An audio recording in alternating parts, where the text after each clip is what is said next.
Health tips, मैं doctor Sandeep Gupta. आज हम बात करेंगे ग्लाइसेमिक इंडेक्स के बारे में।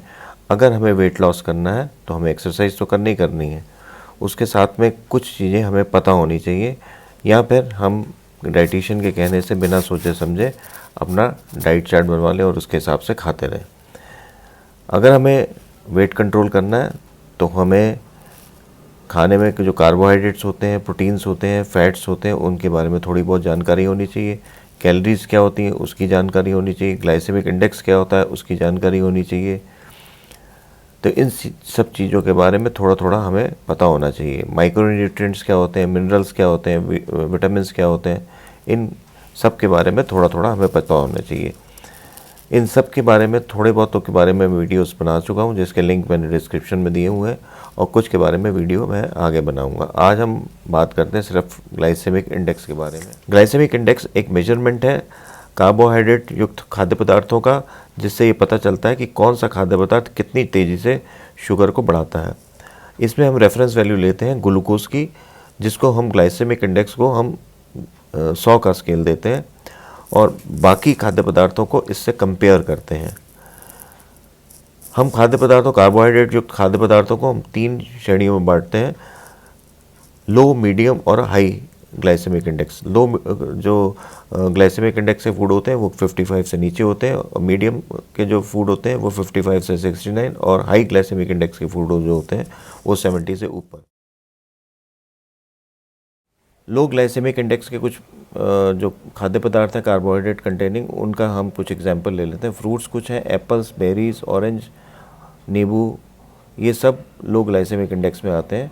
इसी तरीके से कुछ वेजिटेबल्स हैं: ब्रोकली है, जो आपका गाजर है, पालक है, टमाटर है, और कुछ होल ग्रेन्स हैं, जो ये सब जो है हमारा जो है लो ग्लाइसेमिक इंडेक्स फूड्स में आते हैं। मीडियम ग्लाइसेमिक इंडेक्स के कुछ उदाहरण हैं: स्वीट कॉर्न है, केले हैं, रॉ पाइनएप्पल है, रेजिन्स हैं, ब्रेकफास्ट सीरियल्स जो होते हैं, और मल्टीग्रेन आटा जो होता है, ये सब मीडियम ग्लाइसेमिक इंडेक्स फूड्स का उदाहरण है।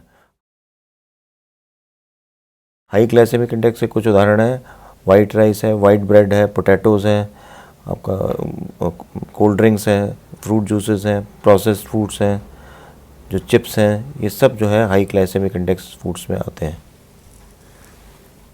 अगर कोई डायबिटीज़ नहीं है और हम हाई ग्लाइसेमिक इंडेक्स के फूड लेते हैं तो हमारी ब्लड ग्लूकोज लेवल बहुत तेज़ी से बढ़ेगी, और उसको हमें कंट्रोल करने के लिए, ब्लड से सेल्स के अंदर ले जाने के लिए इंसुलिन हार्मोन की ज़रूरत पड़ेगी, जिससे इंसुलिन के स्पाइक्स आएंगे। तो जितनी तेज़ी से हमारी ये शुगर अंदर बढ़ेगी, उतनी तेज़ी से ही शुगर नीचे भी आ जाती है, जो हाई ग्लाइसेमिक इंडेक्स के जो खाने होते हैं। तो इसका मतलब है कि हाई ग्लाइसेमिक इंडेक्स के खाने से इंसुलिन ज़्यादा सेक्रेट होती है। जब इंसुलिन बार बार इस तरीके से ज़्यादा सेक्रेट होगी तो इंसुलिन सेंसिटिविटी कम हो जाएगी, यानी कि जो इंसुलिन रिसेप्टर्स पर सेल्स के ऊपर काम करती है ग्लूकोज को अंदर ले जाने का, वो रिसेप्टर्स जो है ब्लंट हो जाते हैं और इंसुलिन उस पर कम काम करती है। तो जब कम काम करती है तो इंसुलिन रेजिस्टेंस बढ़ जाता है, और इंसुलिन रेजिस्टेंस बढ़ जाता है तो फिर मोटापा बढ़ने लग जाता है और मेटाबॉलिक सिंड्रोम होने लग जाता है। जो मेटाबॉलिक सिंड्रोम फिर आपका जो है diabetes, blood pressure, heart disease, uric acid, ये इस तरीके की कई बीमारियों को आगे चल के जन्म देती है। यानी कि हमें हाई ग्लाइसेमिक इंडेक्स के फूड डायबिटीज़ में नहीं खाने चाहिए, और अगर मोटापा हमें नहीं करना है तो हाई ग्लाइसेमिक के जो फूड नहीं खाने चाहिए। ये एक तो डायबिटीज़ में भी हार्मफुल है, और डायबिटीज़ इससे होती भी जल्दी है अगर हम हाई ग्लाइसेमिक इंडेक्स से फूड खाएंगे।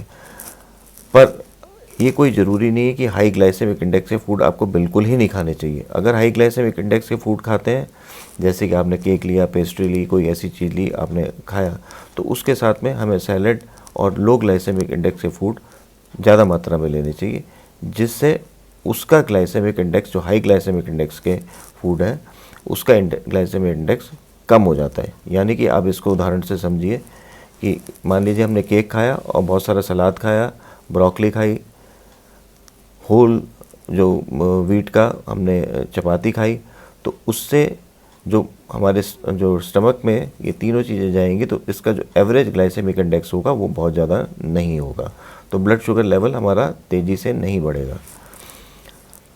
तो अगर हम डाइट चार्ट के हिसाब से खाते हैं तो हमें ये वाली चीज़ें खानी ही नहीं है, पर अगर डाइट चार्ट के हिसाब से नहीं तो हम हर चीज़ को बैलेंस कर सकते हैं। और ये भी कोई ज़रूरी नहीं है कि अगर लो ग्लाइसेमिक इंडेक्स का फूड होंगे वो कितना मर्जी खा लें। अगर हम ज़्यादा मात्रा में खाते हैं, अगर लो ग्लाइसेमिक इंडेक्स के फूड जो होते हैं, तो उससे जो है हमारी कैलोरीज तो जाएंगी जाएंगी, जब कैलोरीज जाएंगी तो मोटापा बढ़ेगा, और जब कैलोरीज जाएंगी डायबिटिक पेशेंट में भी तो आपको उसको काउंटर करने के लिए इंसुलिन ज़्यादा देनी पड़ेगी, और आपको जो है या फिर दवाइयाँ ज़्यादा देनी पड़ेंगी। इसी तरीके से कई हाई ग्लाइसेमिक इंडेक्स के फूड हैं जिसमें कार्बोहाइड्रेट्स के अलावा और भी विटामिन्स, मिनरल्स, आयरन वगैरह होता है, जैसे डेट्स हैं, खजूर हैं, तो उसको हम थोड़ी बहुत मात्रा में कंज्यूम कर सकते हैं, क्योंकि उसमें और भी बहुत सारी चीज़ें होती हैं जिसको हमारी बॉडी को ज़रूरत पड़ती है। यानी कि ये कोई ज़रूरी नहीं कि लो ग्लाइसेमिक इंडेक्स के फूड कितनी मर्जी मात्रा में खा लें, और ये भी कोई ज़रूरी नहीं है कि हाई ग्लाइसेमिक इंडेक्स के फूड खाने ही नहीं है। तो इसमें हमें बैलेंस बना के रखना है ताकि हमारा मोटापा ना बढ़े, हमारी शुगर बहुत ज़्यादा ना बढ़े। अगर हम हाई ग्लाइसेमिक इंडेक्स का फूड खाते हैं तो उसके साथ लो ग्लाइसेमिक इंडेक्स के फूड अगर हम ज़्यादा बढ़ा देंगे या मीडियम ग्लाइसेमिक इंडेक्स के, तो हमारे को प्रॉब्लम कम होगी। मैं आशा करता हूँ कि ये कॉम्प्लिकेटेड जो सब्जेक्ट है इसको आपको थोड़ा बहुत समझ में आया होगा। अगर आपको कुछ चीज़ समझ में नहीं आई है तो कमेंट बॉक्स में लिखें, मैं उसका आंसर ज़रूर दूंगा।